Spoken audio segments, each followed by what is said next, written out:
Bwana Yesu asifiwe. Tunaendelea na somo letu sehemu ya pili hii. Kwa somo limesema kwamba jinsi moyo unavyoharibika. Uwe makini na moyo wako. Hii ni sehemu ya pili. Na ningekuomba kama hujasikia sehemu ya kwanza basi uweze kuenda huko ukasikiliza sehemu ya kwanza na itakusaidia sana. Maana nimeongelea mambo mengi sana kwa mapana na kina sana. Na singependa nirudilie tena mambo ambayo nilifundisha siku ya jana. Nataka niendelee na mambo mengine siku hii ya leo. Mnaye mtumishi wenu Mayenge Jemersi Sekele nchini South Africa. Basi tuombe. Mungu, tunakushukuru kwa muda na saa. Tunakuomba kwa unyenyekevu katika jina la iko Yesu Kristo. Tunaomba useme nasi. Amen. Mungu akubariki sana. Na leo nitaendelea na somo letu sasa kuhusu moyo.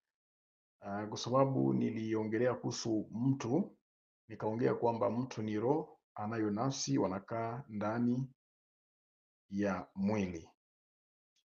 Na hiyo nafsi ina moyo. Unasikia? Manake nafsi ina moyo. Na moyo ndo center ya nafsi, ambayo hii center ni center ya hisia zote za mwanadamu, kwa sababu hisia zote zipo kwenye nafsi. Hisia za hasira, za kupenda, za kufurahi, za unacheka, unakasirika, hiyo ni nafsi. Kwa hiyo sasa, na utashi ni kwenye nafsi. Sasa hivi vyote vina senta yake ni moyoni. Kwa nini ni moyoni? Kwa sababu nafsi hawezi akatenda matokeo yoyote, iwe mema iwe mabaya, bila moyo kuanzisha ama bila moyo kuamua. Ndo maana ya senta. Maanake moyo ndo senta ya hisia zote, au tuseme moyo ni kama vile ndo mboni la jicho. Mboni la jicho, si unajua kuna jicho, kuna hicho cheusi, kuna hiki kieupe kia jicho kieusi, alafu kuna kale ka mboni. Unaona, moyo ndio anahakikisha nafsi manake nafsi ana act, anatenda uozo ama anatenda vitu vya ovyo ama vya vitu vizuri. Sasa huyu nafsi yuko connect na mwili wa nyama. Maanake chochote mtu anachokifanya, anayefanya hivyo, mtu anapiga mtu, mtu anaiba, ni nafsi huyo. Maanake nafsi anaingia mvitendo ambavyo alivyoelekezwa na moyo wake. Kuna siri kubwa hapa, unaona. Sasa kwa sababu hii mwili ili ipate kufanywa ifanye hiyo physics za kunyangua, kufanya hiki kimwili kinahitaji ubongo. Ndio kwa maana walikiwekea ubongo wa nyama. Huu ubongo unasaidia huu mwili uwe na hiyo physics, yani uwe unatembea ukitaka kunyangua, nafsi ikitaka kunyangua, ili mkono inyangue ipande juu, ili mwili wako utingizike, ufanye unyoshe mguu kule, uende paa ya kwanza, mguu wa kwanza, wa pili, wa tatu, ukimbie. Uwezo huo wa huu mwili, nguvu zile zinatokana na ubongo. Maana kama ubongo umekufa, ndio unaona mtu amekuwa paralyzed. Na vivyo hivyo hii mwili pia ina kitu kinachoitwa moyo wa kupump damu. Hii moyo wa kupump damu kazi yake ni kusupply damu mwili mzima. kusupply mwili kwenye maveins yote. Sasa sisi hatuongelee hii moyo ambayo inayo pump damu, tunaongelea hii moyo ya spiritually, ambayo moyo imetajwa imeongelewa kwenye Biblia, sababu Biblia hajaongelea hii moyo wa kupump damu ambayo inaitwa cœur au roho, visole vingine. Sasa haya mambo nimesha kuongelea kwenye sehemu ya kwanza. Sasa tunaenda hivi kuhusu moyo. Moyo manake moyo ndo senta ya utakatifu, manake ndo senta ya utakatifu, manake au ndo sehemu ambako manake kunaanzia uzuri, manake tuseme kunatokea uzuri wa mtu. Unasikia? Ni kweli roho yako wewe ishakubadilika, roho yako wewe iko safi, iko vizuri sana. Unasikia? Iko vizuri sana roho yako wewe, imekwisha kukombolewa, umekuwa kiumbe kipya. Huyo roho anakuwa mtakatifu. Sasa huyo roho iko hivi, huyo roho hawezi moja kwa moja akatoa mema yake straight mwilini tu hivi chap. Unaona mema ya roho inakuwa sasa, sababu roho yako wewe kipindi ulipomwamini Yesu Kristo kweli umekuwa mtakatifu, unakuwa mwenye yake, roho yako inakuwa mpya, umekuwa kiumbe kipya, hamna dhambi yoyote hata toni. Na ndio kwa maana unaona roho inakuwa inashindana na mwili, anachokitaka mwili ni tofauti na roho. Sasa iko hivi, moyo kazi yake ni kufanya nini? Ni kusupply, ni kuzalisha chema ama kibaya. Na hiki chema ama vibaya vinatokana na mwili na roho. Unaona, vinatokana na mwili alafu na roho. Roho yako wewe ili ilete mema itokee nje, inabidi moyo apokee. Manake moyo ndo anatoa kwa roho, anachukua ule wema wa roho, unaingia ndani, alafu unachakata, unaona, unasikia mtu anakuwa anatenda mema. Unasikia? Kwa sababu moyo unapokea sehemu iliyo njema ambayo ni sehemu ya roho. Na kama unaona mtu anakuwa mbaya sana, anakuwa mkatili, mtu muovu, maana yake huyu mtu anachukua ya mwili ama ya shetani, mawazo ya shetani.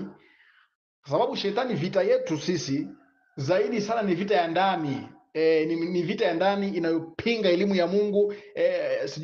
Kila fikra, maandiko imezungumza vizuri kuhusu vita ya shetani, kama vita yetu si juu ya damu na nyama, bali katika ulimwengu wa roho, kupigana majeshi wabaya, kuteka nyara kila fikra na kila mawazo inayopinga elimu ya Mungu. Okay, hii vita zaidi sana ya wanadamu wote, senta ya vita ni ndani.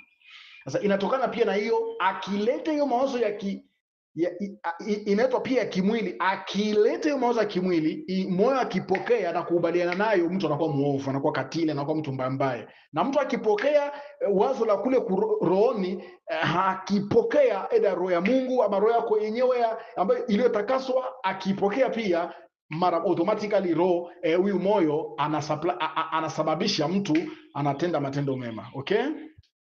Okay, iko hivi. Unisikilize sasa kwa makini. Jinsi gani Mungu alidesign moyo? Mungu alidesign moyo kwa maana ya kutokubeba uovu wowote. Narudia tena. Mungu alidesign moyo ama alitengeneza moyo kwa uwezo wa kutokubeba dhambi yoyote. Moyo Mungu aliumbia kwa kubeba mema tu ama utakatifu pekee. Maana yake hii moyo haina na uwezo wa kubeba uovu, wa kubeba dhambi iwayo yoyote ile, kwa gharama yoyote. Haleluya, msikize kwa makini.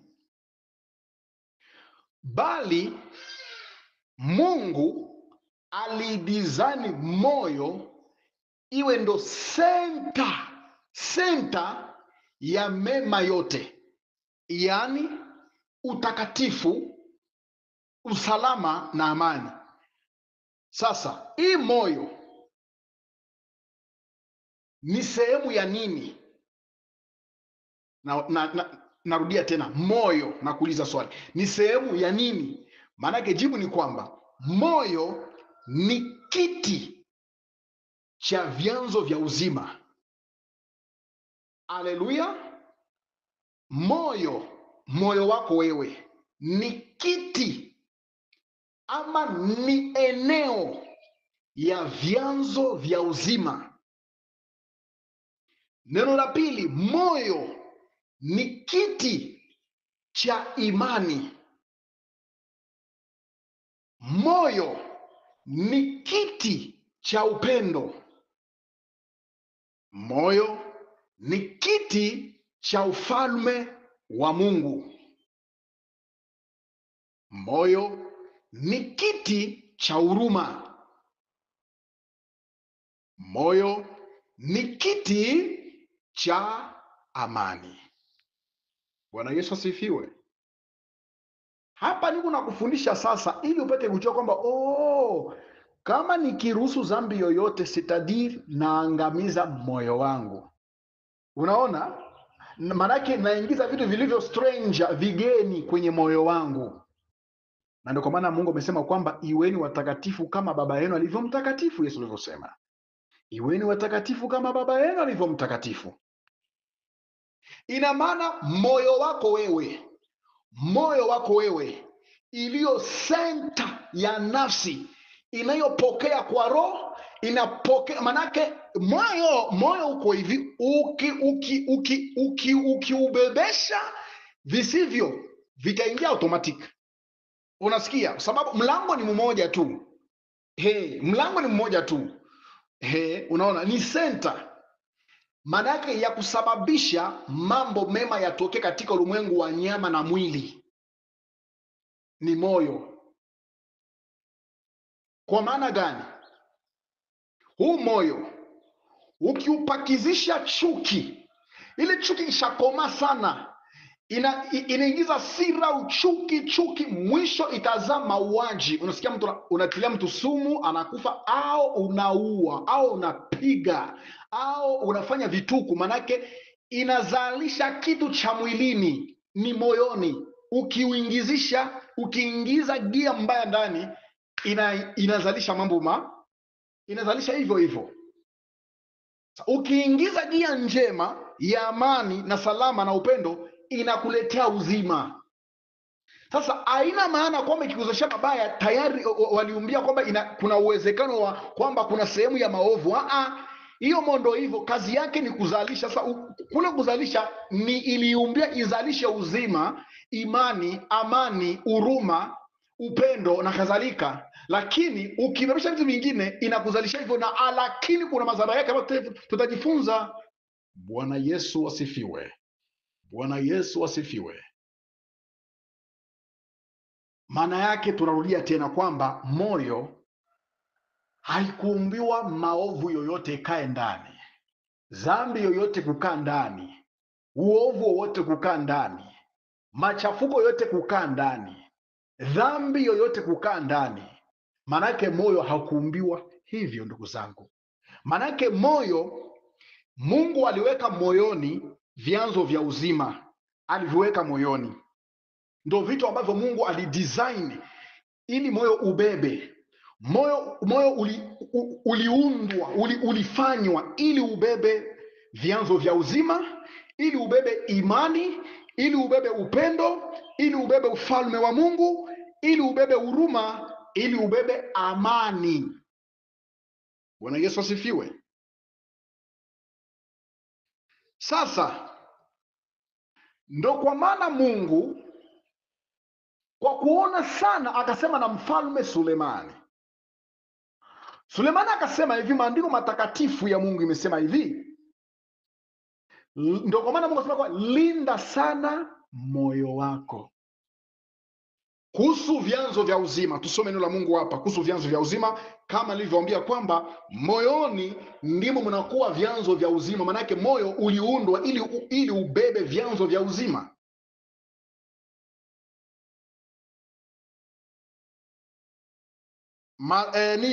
Methali 4:23 imesema hivi: linda moyo wako kuliko yote uyalindayo, maana ndiko zitokako chemchemi za uzima. Amen. Maana yake ndugu yangu, unaona hapa wazi ni kwamba kama nilivyokuambia,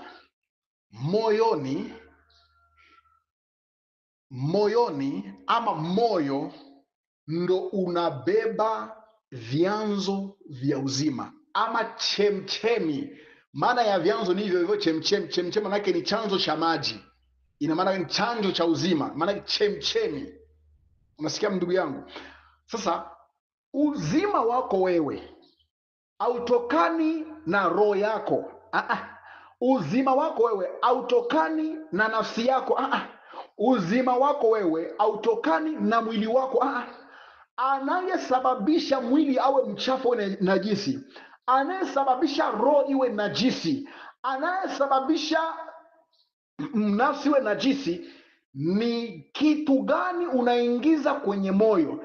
Na ndio kwa maana iko hivi, ukishaenda kinyume na jinsi Mungu alivyoidesign moyo, inaleta mauti. Si unasikia? Na ndio kwa maana Mungu akasema kwamba ili msiende kinyume na jinsi ilivyo design moyo, ilindeni sana hiyo moyo. Na kule kuilinda moyo si kwa maana ya kuikesha kuiwekea ma security ama kuwekea walinzi na mapolisi na majeshi wailinde na mabunduki na marungu. Hapana, ni kwa maana uilinde moyo na hatari ya dhambi na takataka zote za duniani, uovu wote, maovu yoyote ile, dhambi yoyote ile. Maana yake ulinde moyo wako na dhambi yoyote, kwa sababu dhambi haikuundwa. Maanake moyo haukufanywa kwa nguvu na uwezo wa kuchukua dhambi. Maanake dhambi ikiingia moyoni, inaifanya hiyo moyo inaenda vibaya. Ni kama hivi, kuna saa, hawa wazungu wanatufanyia saa. Wakati saa inavyokwenda, hiyo masekundi inayokwenda ting ting ting ting ting, unaona hiyo masekundi inavyokwenda. Okay, sasa wewe sunagisi mzungu alivyoiunda hiyo saa, inaenda kama ni kumkono, kama ni wa kuume sijui. Okay, inaenda kama mkono wa kuume chanja. Okay, wewe ukitaka sasa kuitumia isivyoundwa, unaanza kuitaka iende kinyume, iende kumgongo, yani itembee kinyume. Sasa ya hivyo ukiblock hapa iende huku ngamo nyingine, mwisho wa siku hiyo mkuki utavunjika. Mkuki wa saa utavunjika, ama saa mzima itastack na haitafanya kazi, manake itagoma kutumika kazi. Mwisho wa siku utajikuta saa hiyo haifanyi tena kazi. Kwa sababu gani? Kuliko uiache saa iende jinsi inavyoenda, inazunguka kwenye masekundi yake, wewe unataka kuirudisha kinyume ya jinsi inavyozunguka, iende upande mwingine, automatically utasababisha saa isifanye kazi. Mfano mwingine kuhusu moyo ni kama vile gari. Gari, tuseme gari gani? Nileta mfano gari. Okay, tuseme hata gari ya Toyota. Unakamata gari ya Toyota, unatoa hiyo injini ama motori ya Toyota, unaweka injini ya pigipigi, na kwambia unataka hiyo gari ife. Hiyo gari haitakufa. Kale ka injini ka pigipigi kataharibika ama kataungua. Ni vile unakamata injini ya nini ya gari, unaiweka kwenye sehemu kwenye ndege. Hiyo ndege piga galagaza toka Lulenda, haitaruga, haiwezi kuruga juu. kindege kitakuwa kinazurazura chini na kitapasuka pasuka. Vile vile ukichukua pia hata injini ya nani ya ndege uweke kwenye pigipigi, kwenye bodaboda, manake bodaboda itachanika, utashangaa injini inakwenda yenyewe. Vivyo hivyo na moyo. Moyo Mungu aliunda ibebe vitu hivi ambavyo nilivyovitaja kuhusu vyanzo vya uzima, kuhusu imani, kuhusu upendo, kuhusu huruma, kuhusu ufalme wa Mungu, amani na kadhalika. Okay, ndio kwa maana Mungu amesema kwamba ilinde sana moyo, maana ndiko zitokako chemchemi za uzima. Na hiyo chemchemi ya uzima unaipataje? Unaipata ni kwa njia ya imani. So unasikia? Sasa ile imani inakaa wapi? Imani ni moyoni, inakaa moyoni. Maanake kiti cha imani ni moyoni. Soma neno la Mungu hapo, imesema nini? Warumi 10:10 imesema hivi: kwa maana kwa moyo mtu huamini hata kupata haki, na kwa kinywa chake ukiri hata kupata wokovu. Amen. Huyu ni Paulo. Neno la Mungu limesema kwamba kwa moyo mtu anaamini. Sasa utaamini bila imani? Maana yake ni imani.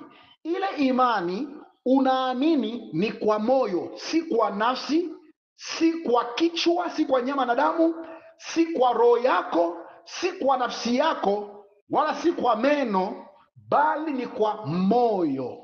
Ndio kwa maana anaambia kama senta ni moyo, senta ya nafsi ni moyo.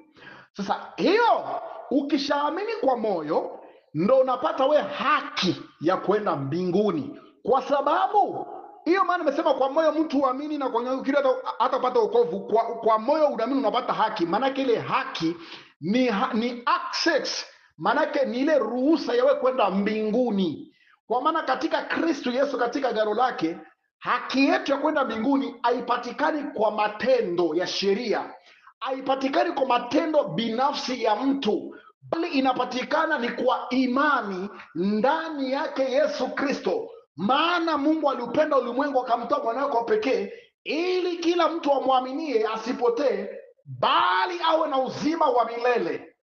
Na huo uzima milele ni bali kila amwaminie. Sasa utamwaminije kama hauna imani? Na utamwaminije kama una imani? Kama una imani, itaendeleaje hiyo imani kama aulinde moyo wako? Kama aulinde moyo wako. Ndio kwa maana maandiko yamesema kwamba jinsi moyo unavyoharibika, uwe makini na moyo wako. Maana yake imani inakaa ndani ya moyo. Pointi ya pili, ya tatu, tunaenda kwa nini? Kwa kitu kinachoitwa nini? Upendo. Upendo unakaa ni moyoni, ndani ya moyo ndo mtu anakuwa anapenda. Mtu anapenda ni kwa moyo, na imani inakuwa ni kwa moyo. Ndio kwa maana ukiangalia imani na upendo vinafanya kazi pamoja. Soma neno la Mungu wa Galatia 5:6 imesema hivi: maana katika Kristo Yesu kutahiriwa akufai neno, wala kutokutahiriwa, bali imani itendayo kazi kwa upendo. Aleluya, aleluya, aleluya. Maana yake wanakuambia hivi, kutahiri wala kutokutahiriwa hakufanyi kitu. Maana ya kutahiri na kutahiri na kutokutahiriwa maanake ni sheria ya Musa. Kutahiri kunatambulisha sheria ya Musa ya Torati. Maana yake iko hivi, katika Kristo kupambana na zile masheria za kitorati hakufai kitu. Kupambana zile masheria za kitorati hakufai kitu. Kwa kwanza sijui kuzuia mili, kufanya hivi, masheria za kitorati. Hakufai kitu, bali imani ile itendayo kazi katika upendo. Manake upendo ndio timilifu ya sheria zote. Ukiwa na sheria ya upendo, wewe hautatenda dhambi. Maana yake hautaiba, hautazini, hautasharatika, hautaabudu sanamu, hautatukana, hautaapisha baba yako na mama yako. Maana yake wewe unakuwa na upendo wa Kristo ambao unakuwa ni upendo wa agape. Kwa hiyo imani inakuwa ndani mwako, inaanza kufanya kazi. Na ndio kwa maana katika Agano Jipya atuache dhambi kwa sababu sheria inasema tuache. Tunaacha kutenda dhambi kwa sababu ndani mwetu hatuna viu, hatuna tena na asili ya kutenda dhambi. Hatuna tena ile kapapwa ya kutenda dhambi. Hatuna tena ile pupa ya kutenda dhambi, kwa sababu miili yetu imekwisha kufa kwa dhambi, imekuwa hai kwa haki. Yesu amekwisha kutufanya kwa viumbe vipya. Tumekufa na Kristo, tumefufuka naye kwa njia ya ubatizo. Kwa hiyo kiumbe kia kale kimepita, kia kuburuzwa na sheria, mpaka kipigwe mawe ndo kiogope kutenda dhambi, mpaka kitandikwe fimbo ndo kiache kutenda dhambi, mpaka bakieke sheria mingi na instruction mingi ndo kiache kutenda dhambi. Lakini viumbe vya sasa ni viumbe vinavyoishi kwa imani mbele za Mungu. That's why the Bible says, without a faith you can never please God, heaven and ever. Hata ukiangalia maandiko matakatifu, Kristo anakuwa ndani mwetu si kwa njia ya sheria, bali kwa imani. Soma hapa imesema nini? Waefeso 3:17, Kristo akae mioyoni mwenu. Kumbe Kristo anakaa moyoni. Sikia utamu. Unasikia? Unisikie kwa makini. Kristo anakaa mioyoni mwetu. Ndio kwa maana nikwambia kwamba moyo ni kitu kipana. Hautaka usikie kwamba Kristo anakaa nafsini mwenu. Wapi? Kristo sijui anakaa wapi, kwenye makucha, kwenye meno yenu, wapi? Kristo anakaa mioyoni.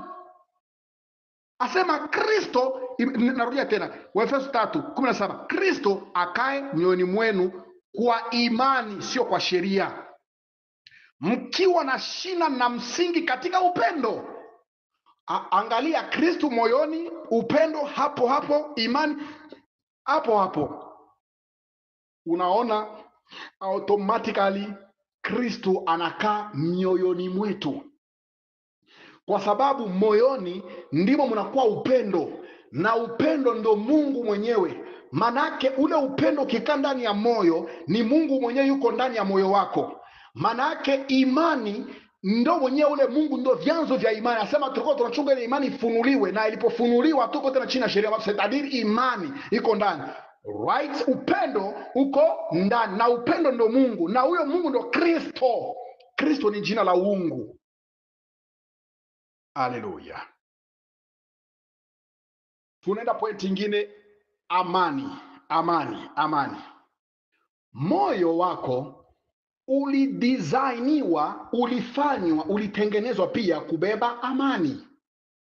Amani ambayo ndugu yangu unaitafuta, amani ambayo wewe unakuwa unaiomba kila siku, kila wakati, kwenye biashara yako, kwenye nyumba yako, kwenye ndoa yako, kwenye watoto wako, kwenye kazi yako, kwenye maisha yako yote, ambayo hiyo amani Yesu Kristo aliyotuachia sisi, akasema kwamba amani na wachieni, si kama vile dunia itoavyo, bali nawachia amani yangu nawapa. Unasikia? Sasa iko hivi, akasema kwamba na amani iamue. Unasikia? Sasa hiyo amani inakaa wapi? Kama nilivyowaambia kwamba inakaa ni moyoni. Moyo wako wewe ndo kiti cha amani. Sasa ukiingiza gia mbaya ya maovu ndani ya moyo, inaenda kuharibisha amani, inaharibisha pia imani, inaharibisha pia upendo. Ndo unaona mtu akishaingiza vitu ambavyo havikuundwa ili vikae kwenye moyo, akiingiza conflict, anaingiza hasira, anaingiza uasharati, anaingiza ushoga, anaingiza wizi, anaingiza hasira, anaingiza chuki, anaingiza majivuno. Hiyo majivuno yote itaenda kutwisi na kuvuruga mfumo na taratibu ya muondogo wa nini, wa moyo. Maana yake itaenda kuharibisha kitu kinachoitwa amani, kwa sababu Mungu sio Mungu wa machafuko, ni Mungu wa amani. Sasa hiyo machafuko ikiingia, automatically moyo wako unaharibika. Sasa hivyo tunaenda polepole. Amani, twende tusome kwenye kitabu hiki Wakolosai 3:15 imesema nini? Na amani ya Kristo iamue mioyoni mwenu, ndio mulioitiwa katika mwili mmoja, tena iweni watu wa shukrani. Amen. Neno la Mungu limesema hivi, ni Paulo, na amani ya Kristo Yesu, ama ya Kristo ama ya Mungu, iamue mioyoni mwenu. Asema ndio tulioitiwa, ndio mlioitiwa katika mwili mmoja, tena iweni watu wa shukrani.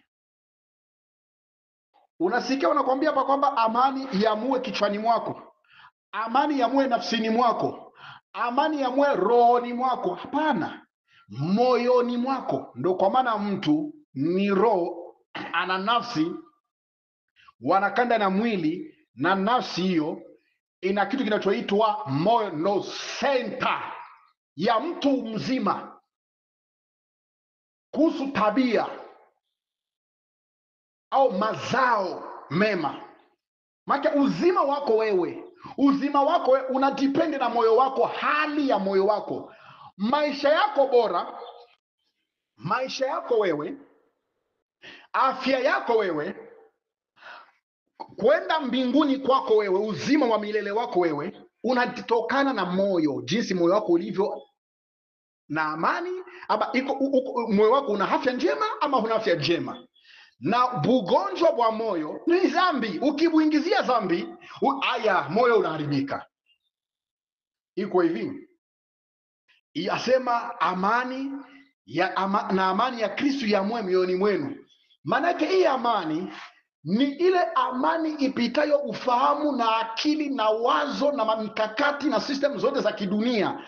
Maanake hii ni amani iko highest peace, ni highest peace above of the whole princes of the world.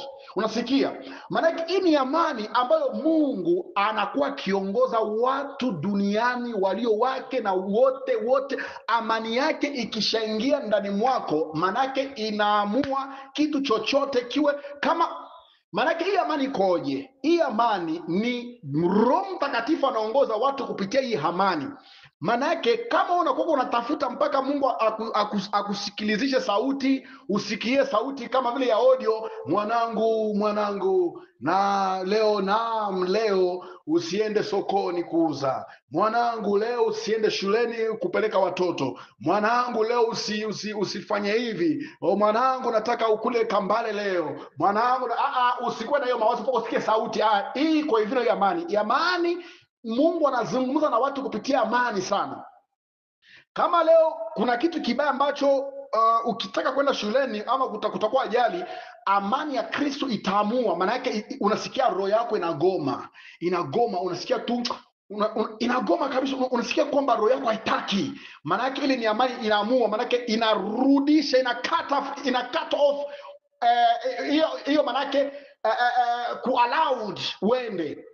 Na kama kitu ni chema ama njiani kule tena ni salama, ama huyo binti unaye ni binti mzuri ambaye unachumbia, Roho Mtakatifu akikukubalia, utasikia ni amani ya Kristo itaamua moyoni mwako. Utasikia amani ukimuona huyo mtu, amani. Ukitaka sema ende kapeleka watoto shuleni, unasikia amani. Ukitaka sema sijui leo nataka ni safiri fulani, unasikia amani. Lakini kama roho anakatala hiyo amani, inagoma, unasikia uzito na nini, hapo ndipo unajua kwamba amani inaamua mioyoni. Ndio maana yaandiko kwamba na amani iamue mioyoni mwenu. Maana yake ni kwa maana ya kuwaongoza nini. Sasa kama ulisha kuharibisha mfumo wa amani kwa takataka za dhambi, automatically hautakuwa naelewa, vitu vitaanza kutokea, ni vituko vya kila aina, mpaka utaona shanga, ni kama nilisikia roho yangu inagoma.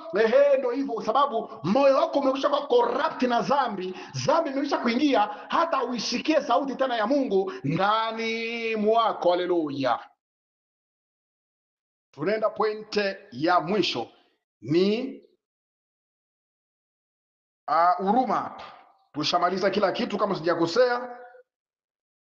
Tuna ufalme wa Mungu. Okay, tunaenda kwenye ufalme. Moyoni ndimo mnakuwa ufalme wa Mungu. Maanake ufalme wa Mungu unakuwa ni mioyoni mwenu. Asema the kingdom of God is within you, in your heart, inside you, within you. Maanake ni mioyoni mwetu. Moyoni Kristo anakaa, moyoni upendo umo, moyoni imani imo, moyoni sijui amani imo na kadhalika. Okay, pia na ufalme wa Mungu humo mioyoni mwetu, kwa sababu hiyo ndio vyanzo vya uzima, chemchemi ya uzima. Haleluya.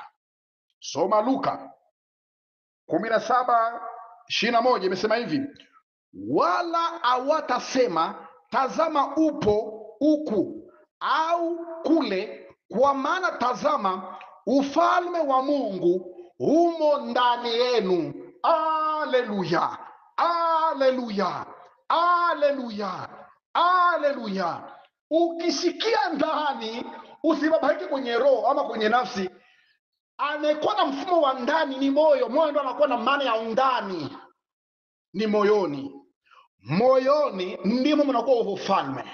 Sasa ikiwa ufalme unakuwa ndani ya moyo, maana yake government yote, utaratibu wote wa mbinguni, mamlaka yote ya mbinguni, nguvu zote za mbinguni zinakuwa ndani ya moyo wako. Sasa moyo wako ukiharibika, ukiingiza gia ya dhambi, maana yake unaharibisha mfumo wote mzima.